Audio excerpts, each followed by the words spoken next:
Assalamualaikum warahmatullahi wabarakatuh. Saya Arya Dani Sucipto dengan NIM 205511122 akan menyampaikan materi tentang pribadi bertakwa dan integrasi iman, Islam, dan ihsan dalam membentuk insan kamil. Yang pertama, pribadi bertakwa. Ada ciri-ciri orang bertakwa. Yang pertama itu mengerti ilmu agama. Terdapat sebuah riwayat yang menceritakan tentang setan yang jauh lebih takut pada orang berilmu yang sedang tidur dibandingkan orang yang tidak berilmu yang sedang sholat.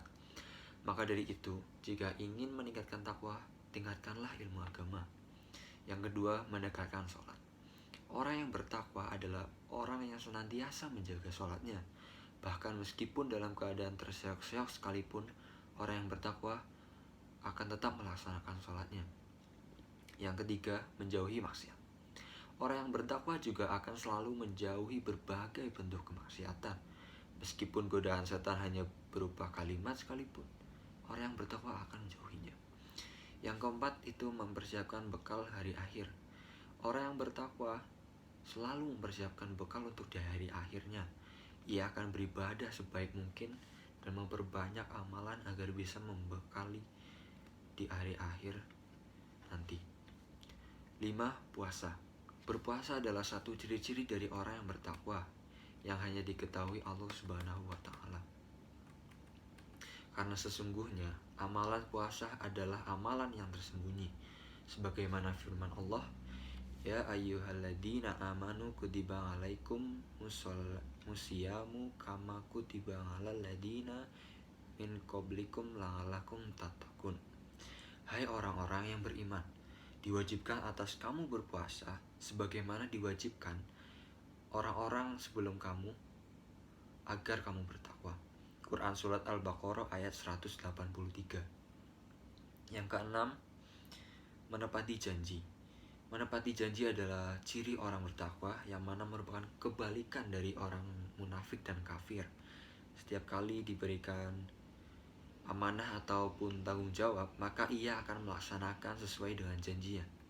Allah berfirman, bala man awfa bimahdihi wattaqa fa innallahi yuhibbul muttaqin. Bukan demikian, sebenarnya siapa yang menepati janji yang dibuatnya dan bertakwa, maka sesungguhnya Allah menyukai orang-orang yang bertakwa.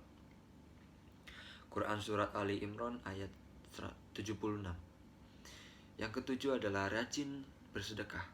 Ciri lain dari orang yang bertakwa adalah rajin bersedekah.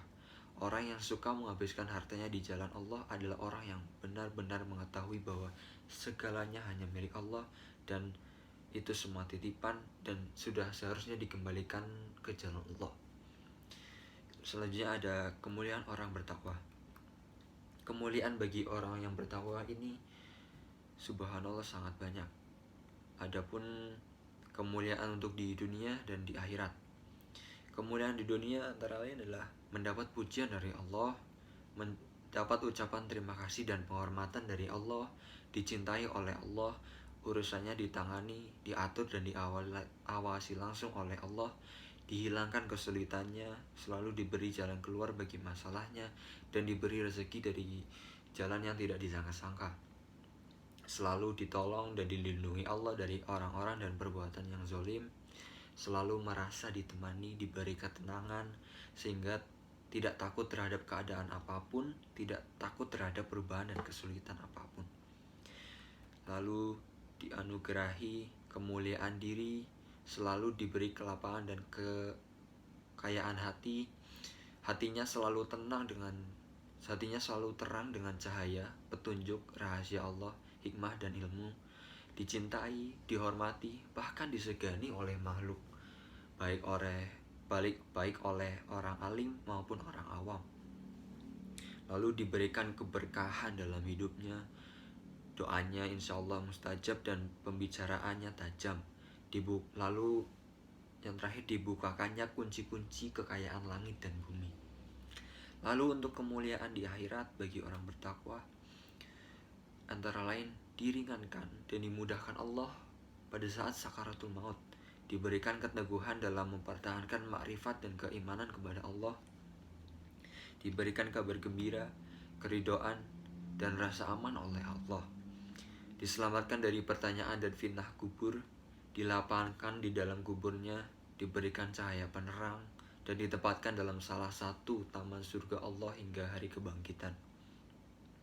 Lalu dimuliakan ruhnya oleh Allah, diselamatkan dari huru hara kiamat, diberikan kitab catatan amal dari depan atau dari belakang, diringankan dalam hisab, diberatkan timbangan amalnya, dihadirkan dalam telaga Nabi Shallallahu Alaihi Wasallam, dan dipersilahkan minum airnya. Lalu dimudahkan dan diselamatkan dalam melintasi jembatan Al-Sirat, diberikan syafaat dari para nabi dan rasul, diberikan balasan yang besar, dimasukkan ke dalam surga kenikmatan yang abadi, dan meraih ridha Allah. Lalu ada takwa dan kesolehan pribadi. Kesolehan pribadi atau kesolehan individual kadang disebut juga dengan kesolehan ritual, karena lebih menekankan dan mementingkan pelaksanaan ibadah ritual seperti sholat, puasa, zakat, haji, zikir, dan lain-lain. Disebut kesolehan pribadi karena hanya mementingkan ibadah semata-mata yang berhubungan dengan Tuhan dan kepentingan diri sendiri. Lalu takwa dan kesolehan sosial menunjuk pada perilaku orang-orang yang sangat peduli dengan nilai-nilai Islami, yang bersifat sosial, bersikap santun pada orang lain, suka menolong, sangat peduli terhadap masalah-masalah umat, memperhatikan dan menghargai hak sesama, mampu berpikir berdasarkan perspektif orang lain, dan mampu berempati. Selanjutnya, yang kedua, integrasi iman, Islam, dan ihsan dalam membentuk insan kamil. Pertama-tama lebih baik kita mengetahui pengertian iman dan Islam serta ihsan itu sendiri.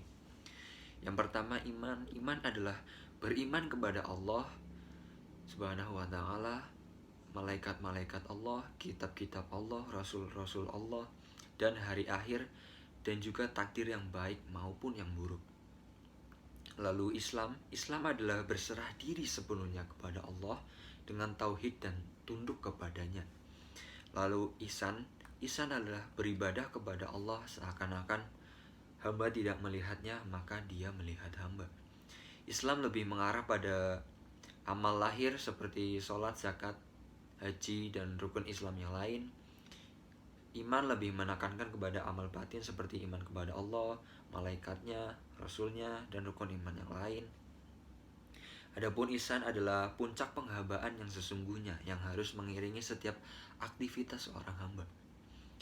Lalu relasi antara Islam, iman, dan ihsan. Islam, iman, dan ihsan, ketiganya adalah cahaya. Semakin dekat kita dengan cahaya itu, semakin kuat keinginan kita untuk menyinari hidup ini dengan cahaya ketaatan kepada Allah dan menghindari dari gelapnya kemaksiatan. Sedangkan pengertian insan kamil ialah manusia yang sempurna dari segi wujud dan pengetahuannya.